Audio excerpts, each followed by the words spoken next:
Hey everyone, it's Selwen here. Today let's talk about review bombing. Is it good? Is it bad? Is it so awful in today's gaming community and industry to justify having no review system whatsoever? Or worse, an opt-in system that is optional by developers? Whoever thought of that brilliant idea, you might ask? Well, Epic Games Store.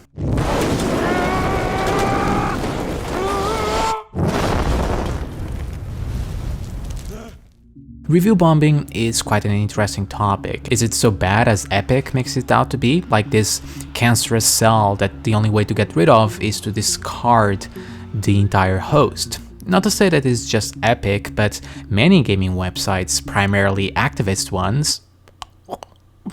Oh, sorry, I just felt a little sick there for a moment. Have made similar claims. Well, I think it's more complicated than that, and not that I support this practice. I'd like that to be clear. I don't endorse it at all, but I don't think it's entirely wrong, but not entirely right either. As most things in life, it has shades of gray. So first, let's discuss what is review bombing in the first place. Well, putting it simply, it's a method where large groups of people amass to a specific website, be the likes of Steam, Metacritic, and wherever else public reviews or voting systems are available. These can even apply to stores or websites' reviews, and just vote negatively, be a 1 out of 10 and not recommended, and so on.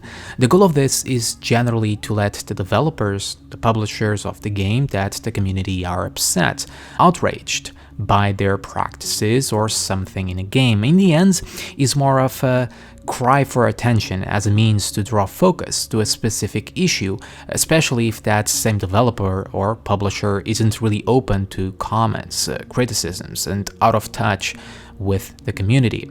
But at the same time, it's a way to harm the game's sales or popularity, although it rarely has this effect, and there hasn't been any correlation with review bombing and lowering game sales specifically, even though one can argue it can alter the perception of a consumer when looking at reviews.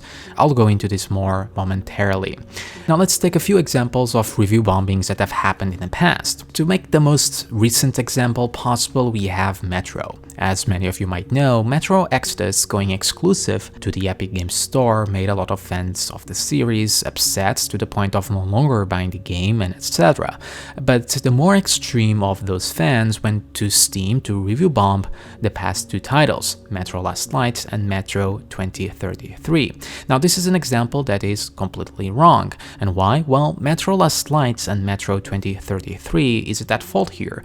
They are excellent games, available across many platforms. So here is basically a mom blaming poor little Timmy for the big brother Billy mistakes. Just doesn't make any sense and is wrong. Now, the why part is important because the why is fans want an outlet to let their voices be heard, to have the developers and publishers suffer in the form of bad reviewing their game. And as we covered, there's very limited ways a consumer can have their voices heard. Now, in the end, it's not going to change how those games are viewed. You can argue that people that are not aware of the why part can be put off of buying those games, but there are systems in place to counter that. Steam, for an example, has 2 review scores, all reviews and recent reviews. Currently, those 2 games are still stating at very positive in the all review section, while having mostly negative in the recent section. And if you click on it, you can check people's comments, you can check a nice little graph and connect the 2 dots. You even get nice, wholesome people on there saying the game is still great and how these negative reviews are unfair. I mean, just look at them. Aww. Which is true. There's absolutely no reason to negatively review those games. They are sweet, they are innocent, they did nothing wrong, but are used as a scapegoat, as a protest in this whole debacle. Incorrectly. Now, the why part of it, again, is reasonable. The fans are unhappy with the decision of the exclusivity deal, which, as I and many discussed, to be on a platform clearly and the consumer. The outlet that those people use to spew out their displeasure is the wrong one, not that they have many others. Now, is this a reason to not have reviews whatsoever? No, there are tools to counteract that, while still keeping the much needed review scores in place. In one way, Epic not having reviews is almost like they predicted the backlash they would get on their exclusive games, because every single game they would get on there would be review bombed like hell. Like, I was gonna make a joke there, but I'll probably be demonetized. So yeah, moving on. In a way, would make them worthless, at least for a while. Now that said, here's the thing. There's many types of review bombings. You can label it as just a bad thing and ignore everything else it can do, the power that it has, the reason why it happens. And yes, the case here on those two Metro games are completely wrong, as we discussed, but the why part has justification. But let's take a look at other review bombing examples on other recent titles. Let's say Battlefront 2, a game that was bombed to Kingdom Come due to its microtransaction system. It deserved all the hate it got. True, but does that make the game a 1 out of 10? A 0? No, it still had positives beyond the huge cash grab it was, like great graphics, great gunplay, and sound design, and so on.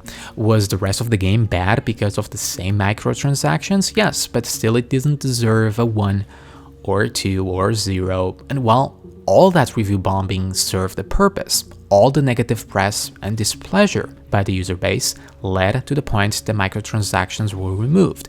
It still wasn't fair even in this extreme case, and maybe the bombing had no impact in this whatsoever, but to some extent, it worked. You can make other examples of other games like Monster Hunter World on PC, generally a well-received game across the board, but at its release the PC port was horrible. To some extent it still is when it comes to performance, but controls were mostly broken. There was lack of graphical options, dreadful server connection, and so on, which in turn led to a lot of unreasonable negative reviews, to the point it still is a 6 on Metacritic and mixed on Steam. But over time, devs fixed those issues, and now on Steam the opposite of review bombing occurred.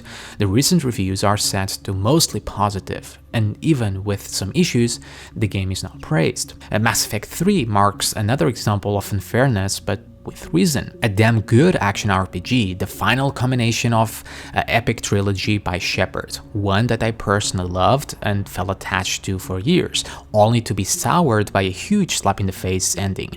Unsurprisingly, the game was reviewed bombed on Metacritic by 0s, 1s, 2s. Again, it's completely unfair. The game was still great besides the ending, but the reason once again comes from a right place. It completely ruins your experience with the game and trilogy, even though technically up to that point was still a great game. This in turn forced the developers to bandage up the ending the best they could with a free DLC. It wasn't perfect, but at least was something. Then there's the developer at Campo Santo from Firewatch that unfairly used and abused YouTube copyright system to bring PewDiePie down and stop showing their game, which in turn led the huge fan base to review bomb the game. Now here was a crap situation.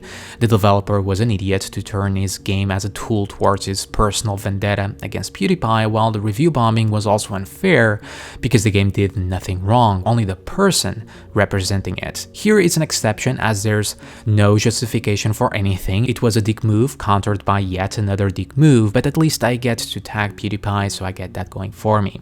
But the point of mentioning this example is that your own personal beliefs and politics should be kept out of video games, period. A topic for another time, I'm sure. Fallout 76 is another example, even though here you can argue the game was practically a 1 or 2 to begin with, since it mostly didn't work in many ways, but okay, yeah, scrap this example. Although Bethesda had their share of review bombings in the past, during Fallout 4 for an example, with their potential introduction to paid mods. Point is, review bombing is bad. Or is it?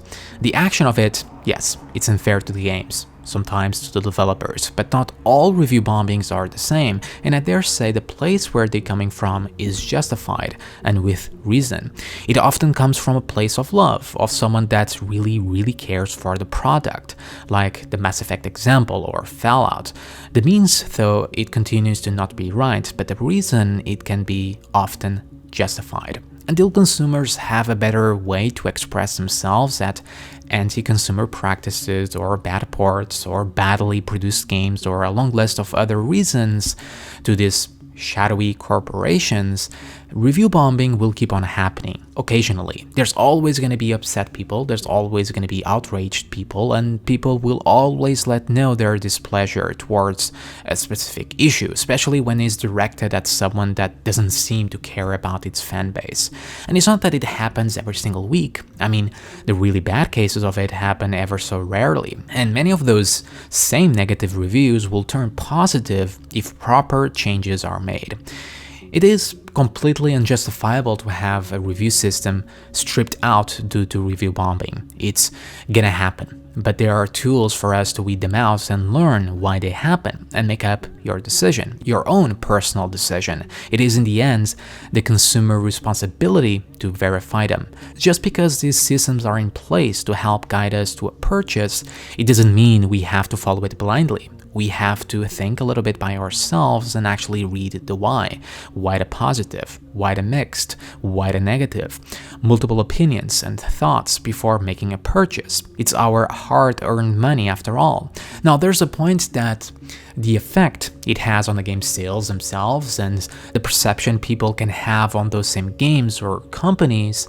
As I said before, there's really no proof that it actually lowers sales, but that said, it can brand as sour, if you will, the developer in question over time, making consumers more wary of them. But is that really the review bombing fault or their bad practices? There's also the argument that having low reviews on websites like Metacritic, Steam can influence a company, the workers, the developers pay. So there's also money involved, which Epic is so keen to protect instead of the consumers. But there's not too much information for me to delve too much into this. In the end, it's a two-way street. Be the user or the website in question, we, the user, have the responsibility to thoroughly check reviews, while the website has the responsibility to give us the tools to better steer through them, like Steam and others have done to some extent. Review bombings are a powerful tool, and even though they are still not the right thing to do, and the system should be used more wisely and not abused by the users, I think we should look more towards why the review bombings happen in the first place, instead of removing or censoring the system entirely, making it worse for everyone. So yeah guys, that does it for me for today. As always, thank you for watching. Remember to subscribe, like, and hit that bell to keep getting them videos, and I'll see you all again soon.